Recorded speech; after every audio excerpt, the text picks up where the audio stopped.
What happens when a royal prince walks into America's most controversial radio studio thinking he owns the place? In just 13 seconds of pure arrogance, Prince Harry managed to destroy any sympathy Howard Stern might have had for him. Last night's explosive interview has everyone talking, and you're about to hear exactly what went down behind those studio doors. Howard Stern sat behind his microphone, adjusting his headphones as his producer gave him the 30-second countdown. The king of all media had interviewed thousands of guests over his decades-long career, but today felt different. Prince Harry, the Duke of Sussex himself, was scheduled to appear on the show to promote his latest memoir and discuss his ongoing legal battles with the British press. "We're live in 5, 4, 3, the producer whispered, pointing at Howard as the red light flickered on.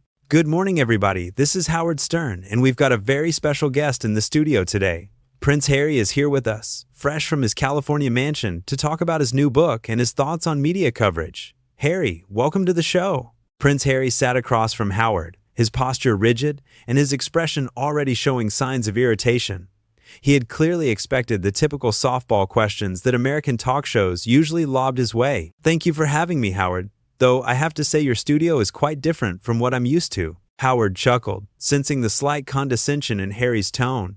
"Well, we keep it real here. No palace protocols, no bowing, just honest conversation. So let's dive right in.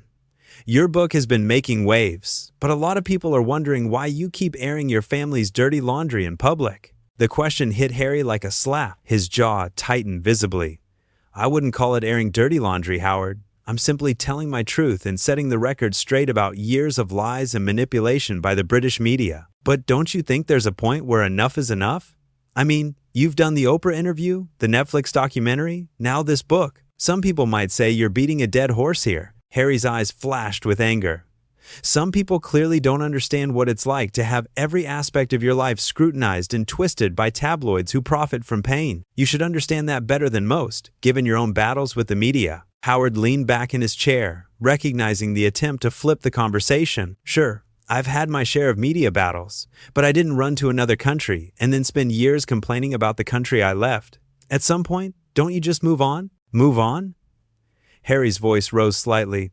"Howard, with respect, you have no idea what you're talking about. My mother died because of media harassment, and I've watched the same patterns repeat with my wife. This isn't about moving on. It's about accountability. Look, I get it, the paparazzi can be brutal, but you chose to marry into the most famous family in the world. What did you expect? And more importantly, why should American audiences care about your family drama when they've got their own problems?" Harry shifted uncomfortably in his seat. "Because it's not just family drama. It's about systematic racism, institutional protection of abusers, and media manipulation that affects how people think about important issues." Howard nodded slowly. "Okay, so let's talk about that. You've made some pretty serious accusations against your family, your father, your brother, your stepmother. These are people who can't exactly defend themselves publicly because of their positions. Don't you think that gives you an unfair advantage?" "An unfair advantage?" Harry's voice cracked with disbelief. "Howard, I spent 30 years being told to stay quiet while they briefed against me and my wife. They have an entire media machine working for them. How is me telling my story an unfair advantage? Because you're free to say whatever you want while they have to follow protocol and stay silent. It's like being in a boxing match where only one person can throw punches." Harry stood up abruptly, his chair scraping against the floor. "This is exactly the problem. Everyone wants to focus on protocol and tradition instead of truth. My wife was suicidal, Howard. She asked for help and was denied. But sure, let's worry about protocol." Howard remained calm, his voice steady. "I'm not dismissing your wife's struggles, Harry. Mental health is serious business, but you're on my show, and I'm going to ask the questions my listeners want answered. If you can't handle that, maybe you should stick to friendly interviews where they let you control the narrative." "Control the narrative?" Harry laughed bitterly. "I've never controlled any narrative. That's the whole point. The palace controls the narrative, the British press controls the narrative, everyone except the people actually living through it gets to control the narrative. But now you're controlling it, aren't you? You've got book deals, Netflix deals, podcast deals. You're making millions telling your side of the story while painting everyone else's villains. Some might call that controlling the narrative." Harry's face flushed red. "You think this is about money? You think I wanted any of this? I gave up everything, Howard. My country, my military titles, my relationship with my family, all because I refused to let them destroy my wife the way they destroyed my mother. And that's admirable, Harry, really. But here's what I don't understand. If you wanted privacy, if you wanted to protect your family, why are you here? Why are you on every major platform telling the world intimate details about your private conversations with your father and brother? The studio fell silent, except for the hum of the equipment. Harry stared at Howard, his breathing visible as his chest rose and fell rapidly. Because someone needs to tell the truth. Whose truth, though? Your truth? Because I'm pretty sure your family would tell this story very differently. Harry pointed his finger at Howard across the table. Of course they would. They've been rewriting history for centuries. That's what they do. But I lived it, Howard. I was there for every conversation, every briefing, every lie they told about us. Okay, but here's my question, and I want you to really think about this. Let's say everything you're saying is true.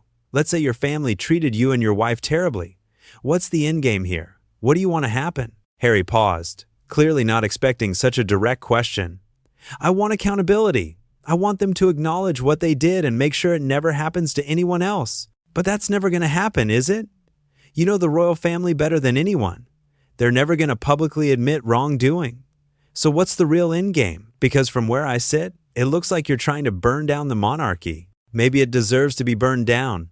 Harry shot back, his voice harsh and bitter. The words hung in the air like smoke. Even Harry seemed surprised by what he had just said, his eyes widening slightly as he realized how far he had gone. Howard leaned forward, his voice dropping to barely above a whisper. Did you just say the British monarchy deserves to be burned down? Harry tried to backtrack, but the damage was done. I didn't mean it literally, obviously. I meant the system, the way they operate, the cover-ups, and the lies. But you said burned down, Harry. Those are pretty strong words from someone who's supposedly just trying to tell his truth. Harry's hands were visibly shaking now as he gripped the edge of the table. You're twisting my words, Howard. You know exactly what I meant. I'm not twisting anything, buddy. I'm repeating exactly what you just said on live radio to millions of people. You said maybe the monarchy deserves to be burned down. That sounds pretty revolutionary to me. It was a figure of speech, Harry insisted, his voice getting higher and more defensive. I'm talking about reforming an outdated institution that protects itself at the expense of everyone else. Howard shook his head slowly. No, Harry, you weren't talking about reform. You were talking about destruction. And you know what? I think that tells us everything we need to know about what this is really about. What are you implying? I'm not implying anything. I'm saying it straight out. This isn't about justice or accountability or protecting your wife. This is about revenge. Pure and simple revenge against a family that didn't give you everything you wanted. Harry shot to his feet, his chair clattering backward. How dare you? You don't know anything about what we went through. You weren't there when my wife was crying herself to sleep every night because of the racist coverage in your precious British press. Sit down, Harry, Howard said firmly, his voice cutting through Harry's outburst like a knife. This is my show, not your therapy session. I don't have to sit down. I don't have to listen to this garbage from some shock jock who built his career on insulting people. The studio went dead quiet. Howard's producer looked up from his booth, unsure whether to cut to commercial. Howard himself sat perfectly still, his eyes locked on Harry's face. Excuse me? Howard's voice was dangerously calm. What did you just call me? Harry realized his mistake immediately, but pride prevented him from backing down. You heard me. You're a shock jock, Howard. You make money by creating drama and controversy. That's exactly what you're doing right now. Howard stood up slowly, his full height impressive even in the cramped studio space. Let me tell you something, Your Royal Highness. I've been doing this job for 40 years. I've interviewed presidents, celebrities, Nobel Prize winners, and regular people with extraordinary stories. I treat everyone with respect until they disrespect me or my audience. I haven't disrespected anyone, Harry protested weakly. You walked into my studio with an attitude. You've been condescending to me from the moment you sat down, and now you're calling me names because I'm asking you tough questions. That's not how this works, pal. Harry's face was now completely red, veins visible on his forehead. I came here in good faith to have an honest conversation about important issues, and you've turned it into an ambush interview designed to make me look bad. An ambush? Howard laughed, but there was no humor in it. Harry, these are basic questions that any journalist worth their salt would ask. The fact that you can't handle them without having a meltdown tells me everything I need to know about how sheltered your life has been. Sheltered? Harry's voice cracked. My mother died when I was 12 years old, Howard. I served 2 tours in Afghanistan. I've seen more tragedy and hardship than most people ever will. And I respect your military service, I really do. But having a tough childhood doesn't give you the right to come on my show and act like everyone owes you something. Lots of people have lost parents. Lots of people have served their country, and they don't spend years whining about it to anyone who'll listen. Harry's mouth opened and closed like a fish, gasping for air. Whining? You think I'm whining about my mother's death? I think you're using your mother's death as a shield every time someone questions your behavior. And frankly, it's getting old. The words hit Harry like a physical blow. His face went from red to pale in seconds, and for a moment, it looked like he might actually faint. You have no right, he whispered, his voice barely audible. I have every right, Harry. This is America, not your little kingdom. Here, we don't bow down to people just because of who their grandmother was. Harry lunged forward, his hands reaching across the table toward Howard. You miserable piece of... But Howard was ready for him. In one smooth motion, he stepped back and pressed the button that connected him directly to security. We need security in Studio A right now, he said calmly into his microphone, never taking his eyes off Harry. Harry froze, suddenly realizing how far he had gone. His hands were still stretched across the table, his face twisted with rage, and 3 million radio listeners had just heard him completely lose control. This interview is over, Howard announced, his voice echoing through the studio speakers. Ladies and gentlemen, Prince Harry has just shown us his true colors, and frankly, they're not very royal. Security guards appeared at the studio door within seconds, moving quickly but professionally toward Harry's position. Get away from me, Harry snarled at them, backing toward the corner of the studio. Do you know who I am? Yeah, one of the security guards replied dryly. You're the guy who just threatened our host on live radio. Howard returned to his microphone, his voice steady and professional. Folks, in 40 years of broadcasting, I've seen a lot of things. But I've never had someone completely fall apart like this. This is what happens when someone who's used to getting their way meets reality. Harry was being escorted toward the door, but he turned back one last time, his face a mask of fury and humiliation. This isn't over, Howard. You have no idea what you've just done. Actually, Harry, I know exactly what I've done.